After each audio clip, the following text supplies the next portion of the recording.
Oh, hello guys. While waiting, there is a nurse ba? There is sa emergency. Mag-chika sa aming papa ha. Kay kabalo man siya sa history tahay. Oh, muna kong father. Pa, unsa may hinungdan nga man nga ang Israel ni bomba man sa Iran. Ang hinungdan ana, Hinayang ting. mo ipagbawas lang sa Israel, batok sa Iran kaya ang Iran manggod. Mo nag-supply og armas sa Palestinians nga naa sa Gaza o katong sa mga Hezbollah fighters nga nag-operate sa Syria. Mao na nga nasuko ang Israel kay sila may supplier sa armas, mga missile ug uban pa. Mao na nga mao man na ilang gihimo na ningkamot ng Israel nga makakuha og impormasyon pinagi sa ilang Mossad sa butanganan sa ilang mga armas sa taga-Iran. Ug nadiskubrian nga ang ilang mga missile gitaguan sa bunker.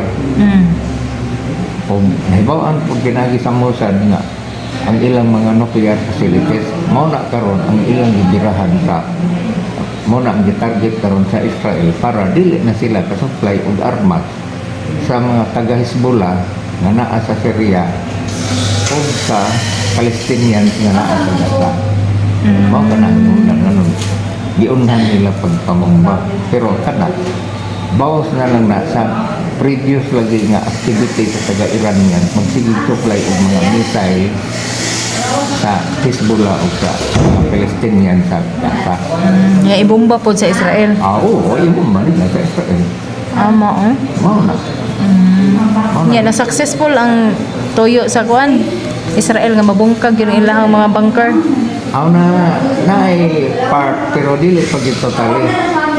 Pero aron totally ang US ni apil na og lihok para totally destroy ang mga nuclear bunker sa Iran.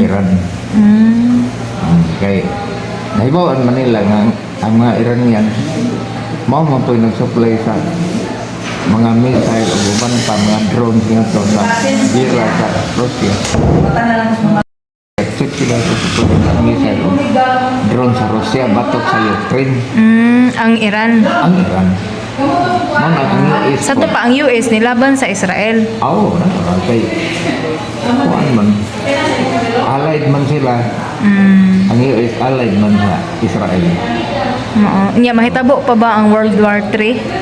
Dili na may tago ang World War 3 kay kung tugutan na sa Diyos ang World War 3 mahimong madamage ang kalibutan, mabangag-bangag niya dili man na mo iplano sa Diyos kay iyang plano himo man nga paradise mo nang dili siya mosugot ana hinunay ginganlan lang og pakit war kanang murag guerrilla warfare na style pero missile ya pero limited dili total gid na tibok kalibutan may dili mosugot si tibok bagad ana hinon mahitabo gid hinon ang tibok kalibutan nga gobat pero ang mo pahinabo niya na dili tao pamili si Jehovah God.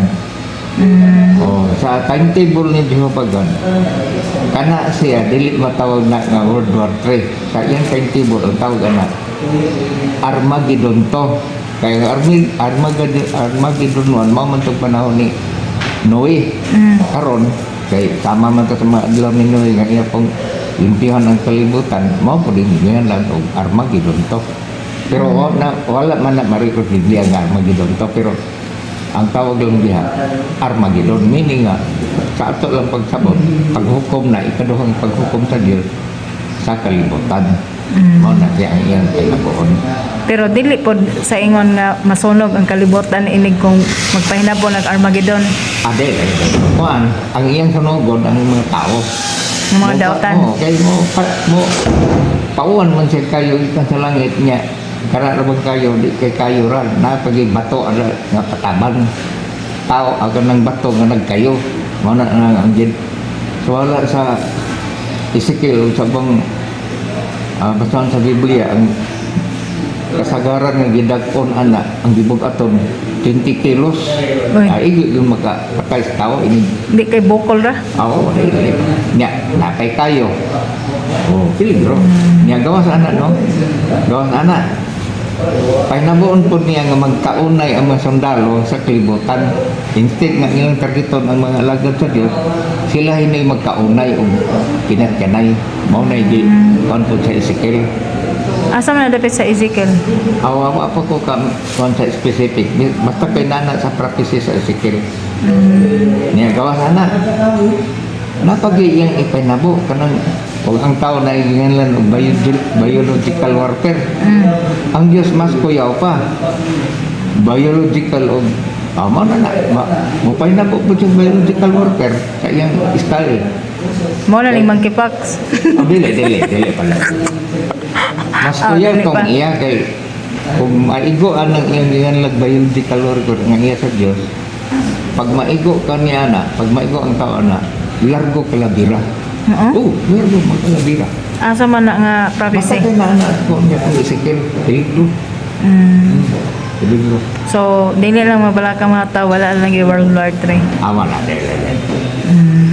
Magbantay lang ka karon noon. Alert lang ka sa mag-ampok lang yung punta nga. Punta, hining Pilipinas, dili lang ni ma-appeal ha, maong tubungot nila. Kay looy kayong mga bata dito sa Panay. Loyo po ng mga casualties kayo na yung mga bata sa bandiha. Muna nga, mara na yan. Pero nakoy question, katong paglabay o kuan ba, kanang pag-atake sa Israel to Iran, ni atning bawas ba po ang Iran?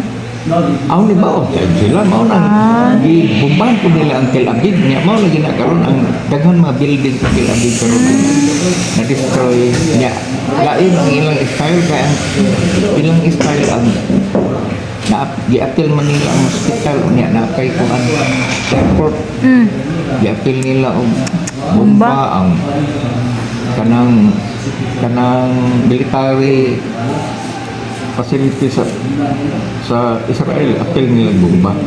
Nga pag human ang tunibaw sa pang Israel. Oo, sige sila bawas. Hangtod nga. Ni bawas na po ang US, okay, kaya Ang US na pod. Oo. Nga ang ending karon naan sa man. Awa, na peligro ang banggit Iran. Kay ning lihok ng US.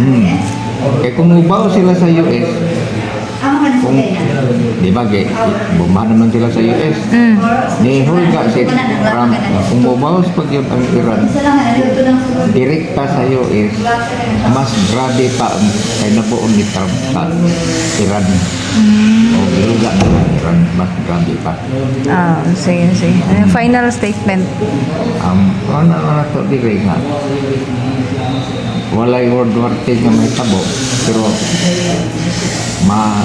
kuan to noon na ginaingan og pocket war tawag na pocket war selected war ba magkadayon ang gera sa Russia o Ukraine o kining sa Middle East nagyapon na pero walay World War III kaya dili masugod sa Jehovah nga mahitabo ang World War III kay magkabangag-bangag ang kalibutan niya nagud siya plano nga himuon ng paradise amara na mo ita Sige, thank you sa imuhang mga